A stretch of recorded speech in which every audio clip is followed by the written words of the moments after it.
First, live, local. This is Fox 12 Now.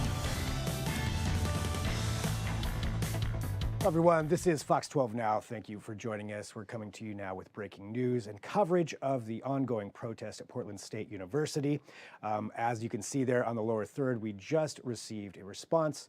A response was posted, rather, in regards to President Ankud's offer to them. We're going to be talking about that here in just a second. I'm going to read this offer. Joining us right now, we also have Connor McCarthy, who's down there at Portland State University right now. Connor, thanks for joining us.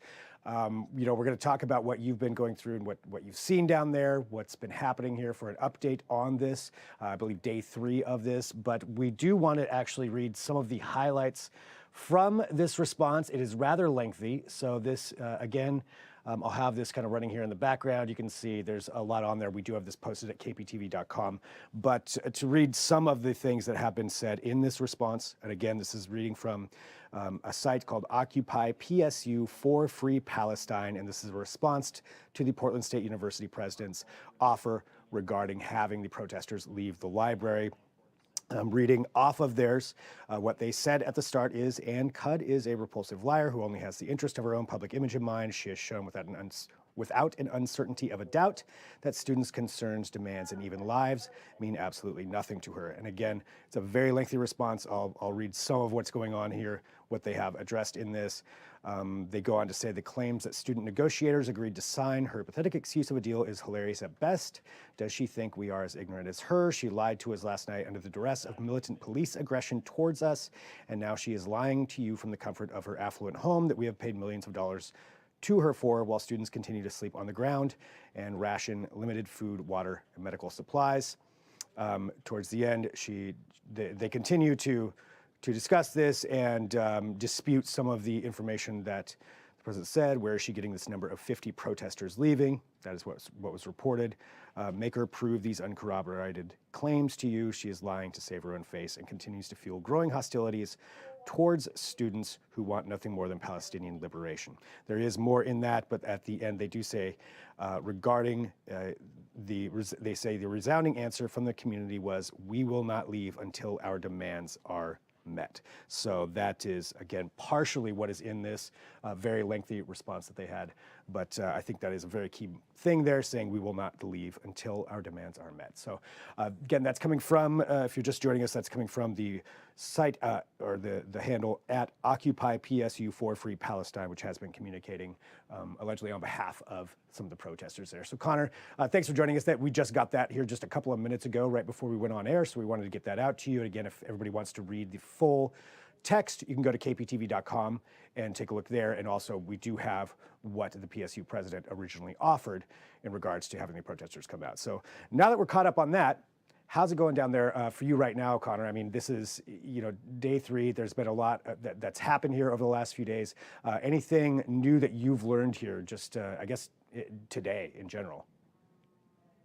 Well, yeah. Hey, Greg, a lot has really happened in the last 12 to 24 hours in terms of the university sending out messages to the community about how they're responding to protesters, the protesters sending out their own messages. And clearly, one side doesn't have all the facts per se. There's different sides of the story being told at the moment. And what I've found out after talking to people at the front lines of this barricade is they say no one has left the building. They say people are still inside. But what I've also found out is the group called Antifa and Black Bloc are now inside this building. I had a medic tell me point blank that, yes, we are Antifa, we are Black Bloc, we are not going to talk to the media, we will never talk to the media. So there is that aspect now being at play. But the university president says that 50 students have left, and that's now that remains are non-students. So that kind of backs up what this one medic told me, saying that I am an Antifa member, I'm a Black Bloc member, and I'm still inside the building at this time. Now, when it comes to students that I've talked to, it seems the student body is getting a little frustrated. I know that statement says that the student community wants a free Palestine. Students I talk to say they have their own different opinions right now, but a lot of people are getting a little over what's going on. They're a little disheartened by the vandalism. They're disheartened that they can't access their library. One woman that I spoke with who didn't want to go on camera for the later broadcast says that, it's frustrating for her that she's paying all this money in tuition to access a public building, but she's seeing it get vandalized. So there's a lot of different messaging going on from the student body, from people inside the building, and the university president. But clearly, something will eventually have to happen, and then people will have to come to the table, and eventually a solution will be solved. It's just not really known when. Yeah, I mean, and you could certainly understand the frustrations of those students who want to access the library to continue their education. When we, some of the things that were addressed there, as far as both the president saying this, and then I guess this claim refuting that, was that 50 students approximately did leave the building. Do we know if that's accurate, if that actually did happen? Was it around 50 students that left the library? So another reporter and I tried to talk to this one medic, and we're trying to confirm, did anyone leave the building? And they said no. And then we keep asking, do you guys have a rough number about how many people are inside? Did they say, we don't know? We ask if we can go inside. They say no. So it's hard to tell which side's telling the truth. The fact the university gave us a hard number makes us want to lean towards, well, they gave us a number that at least this many people are leaving, compared to the people on the ground who refuse to talk to the press directly and show us around to see what's going on inside and give us accurate facts of what's happening inside the building at this time.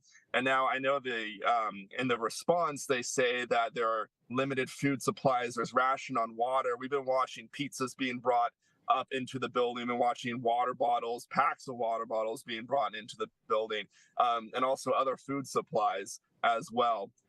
So there's definitely a lot of misinformation, whether it's on the protester side or the university side. It's been a little difficult to kind of weed things out.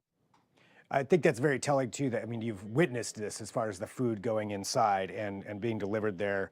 Yeah, and it does say, well, students continue to sleep on the ground, but it sounds like a majority they're inside the library. So when it comes to those food supplies, is there any indication as far as who it is that's delivering those? Are they going inside the building too, or are they just dropping them off at the front desk kind of thing? Yeah, so we've been watching community members. I don't know if they're students or if there's people in the community that sympathize with what's going on, but they're dropping off, boxes of food.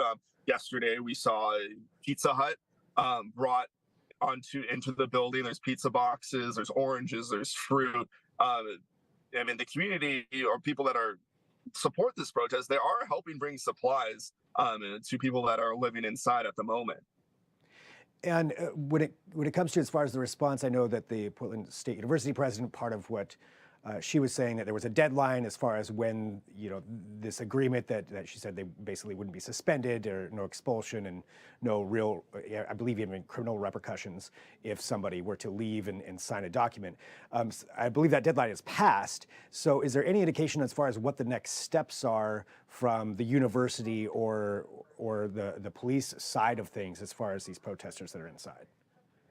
Well, not at this time, and the university is only sending out messages through the mass campus-wide emails and letters that students are getting in the campus community. Now, police aren't saying what their tactics are for obvious reasons about what their next moves are. But it's clear right now the protesters are not going anywhere. Again, the university president even says that most of the people left inside, if she is correct, if she is the one telling the truth, are non-students, then more than likely the people that are in there have nothing to lose. And when it comes to the university, because if they're not students there, then there's no threat of them being expelled. But even trying to get a direct answer about who is a student, who isn't a student, from the people that are currently on site is very, very difficult. So it sounds like a lot of confusion as far as that. And that's what's going on in the library. We do have some of this footage actually here. I'll just play part of this. This was shot by us, I believe. And this is showcasing some kind of encounter there outside of the library.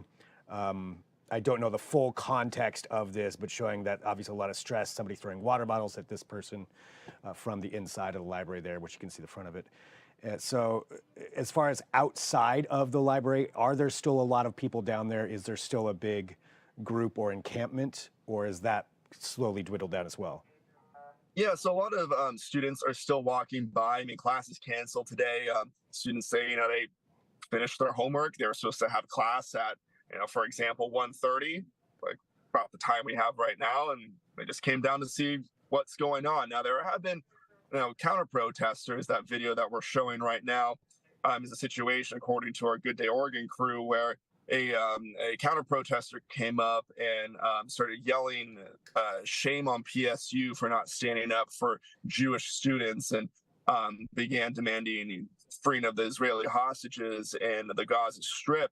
And that's what agitated the protesters. And you see someone right now kind of coming up and pushing that person, and then you saw the water bottles being thrown. Eventually, they left, but our crew never saw police or security show up to diffuse the situation. And there have been other cases so far we've seen of some guy taking pictures through the plywood up there on the stairs, and people getting upset with that, screaming that that person's a fascist, X, Y, and Z. There have been moments that have been tense, but mainly nothing too aggressive where people are getting hurt. Well, it's definitely, a tense situation. I think that, really highlighting something you said too, a lot of confusion as far as what's happening inside, what's happening next. And, really appreciate you being down there monitoring this and keeping everybody up to date as far as what's going on. Anything else that you think people should know about as far as the situation down there? We'll have more tonight on the 4 o'clock news. We're going to once again try to talk to students as this goes on. I mean, I've already told you something. Some students we talked to off camera are getting a little exhausted. They want to get back to their normal coursework. They want to get back to class, because one student told me that next week is midterms. PSU is on the quarter system. I was on the quarter system, so I know how fast that works. So students are getting a little stressed about that with classes being canceled. So we'll have that perspective later on tonight. But more than likely, people will still be here protesting throughout the afternoon and into the evening until police clear them out. All right, well, Connor, thank you very much for your perspective and your time here as you're down there working hard on this. And as you mentioned, 4 o'clock, we'll have another update as far as what's going on and some of those perspectives. If there is any breaking news, if something happens between now and 4 o'clock, we'll obviously bring that here with Fox 12 Now too. We can live stream that, but expecting that there aren't any more developments, 4 o'clock, definitely tune in for that. Connor, thank you so much. All right, thank you. Really appreciate the work that he's doing down there. And for everybody who's tuning in, this is Fox 12 Now. So this is part of what we do, is we can bring you breaking news, live streams throughout the day. We can have our reporters who are out there working hard on this to bring that in. So we updated with a lot of information in this. We started off by reading that reply from the protesters to the Portland State University president regarding her offer. All of that is at kptv.com. So I encourage you, if you want to dig into that more and read the full statements from both sides, definitely go there. We'll keep that up to date, of course, as more information comes in. So a good place to go. We're going to sign off for right now. We have our regularly scheduled programming for Fox 12 Now that'll be coming up at 1:30 p.m. So we'll come back with that here shortly. But thanks for tuning in. I'm Greg Nibbler. This is Fox 12 Now.